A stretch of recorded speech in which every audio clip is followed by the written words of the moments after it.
আসসালামু আলাইকুম এভরিওয়ান, সবাই কেমন আছেন? আশা করি আল্লাহর রহমতে সবাই ভালো আছেন। স্বাগতম জানাচ্ছি নতুন একটা ভিডিওতে। তো আমি আজকে অসাধারণ মজার চিংড়ি মাছ দিয়ে মূলা শাক ভাজি করব, সেটা আপনাদের সাথে শেয়ার করব। তো প্রথমে আমাদের ছাদে চলে গেলাম। ছাদ বাগানে আমাদের ছাদে বিভিন্ন ধরনের গাছ লাগানো হয়েছে। তো আমার ভাইয়ে ছাদ থেকে মূলা শাক তুলে নিতেছে। এখানে মূলা শাক, পালং শাক আর হচ্ছে ধনিয়া পাতা লাগিয়েছে। আসলে আপনারাও আমাদের মতো ছাদে গাছ লাগাবেন, তাহলে নিজেদের প্রয়োজনীয় কিছুটা চাহিদা হলো মিটে যাবে। আর তাছাড়া নিজেদের হাতের গাছ লাগানোর মজাটাই আলাদা, আর সব কিছু ভেজাল মুক্ত।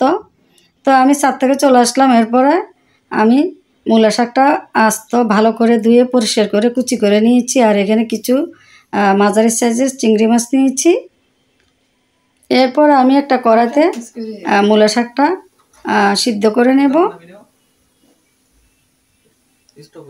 একদম কচি মূলা শাক। তো আমি সাথে কিছু লবণ অ্যাড করব, কিছু লবণ দিয়ে দিলাম। এরপরে কয়েকটা কাঁচামরিচ দিয়ে দেব। তো নেড়েচেড়ে সব শাকের সাথে লবণটা মিশিয়ে নেব, কোনো প্রকারের পানি দেব না। শাক থেকে যে পানিটা বের হবে ওটা দিয়ে শাকটা সিদ্ধ করে নেব।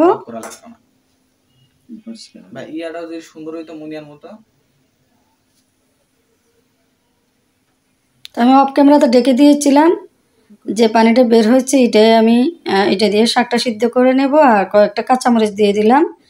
তা আমি আবার কিছুক্ষণ ডেকে দেব, শাকটা যাতে আর একটু সিদ্ধ হয়ে যায়। এতে এখন সবগুলা পানি আমি শুকিয়ে নেব। আর শাকের কালারটা কত সুন্দর, সবুজ কালার একদম। তো শাকটা আমার সিদ্ধ হয়ে গেছে, এখন শাকটা আমি তুলে নেব। তো এখন প্যানে আমি তেল দিয়েছি, আর পেঁয়াজ কুচি, রসুন কুচি দিয়ে দিলাম।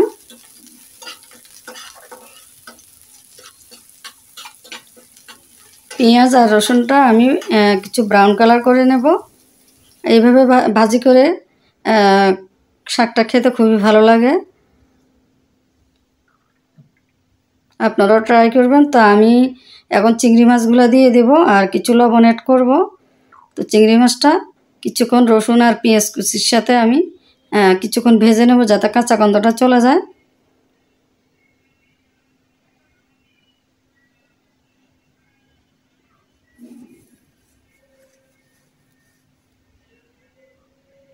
তো নেড়ে চেড়ে লবণের সাথে ভালো করে মিক্স করে নেব। আর সামান্য কিছু আমি হলুদের গুঁড়ো অ্যাড করব, যাতে কালারটা সুন্দর আসে। তা আমি আরও কিছুক্ষণ চিংড়ি মাছটা ভেজে নেব। এরপরে সিদ্ধ করা শাকটা দিয়ে দেব। তো শাকটা নেড়ে চেড়ে সবগুলো চিংড়ি মাছের সাথে ভালো করে মিশিয়ে নেব।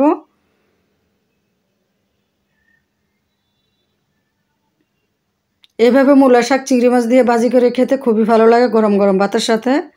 আপনারাও এইভাবে ট্রাই করবেন, আমি তো খুব পছন্দ করি। তা আমি আরও কিছুক্ষণ ভেজে নেব, তাহলে মূলা শাকটা খেতে খুবই ভালো লাগবে। তো এখন আমি একটা প্লেটে পরিবেশন করে নিলাম। দেখুন কত লোভনীয় হয়েছে। আর আমার ভিডিওটা যদি ভালো লাগে অবশ্যই আমার চ্যানেলটি সাবস্ক্রাইব করবেন, আর ফেসবুক পেজটি ফলো করে সাথে থাকবেন, যাতে আমি নতুন নতুন ভিডিও আপলোড করার সাথে সাথে আপনাদের কাছে নোটিফিকেশন চলে যায়। তো সবাই ভালো থাকবেন। আল্লাহ হাফেজ।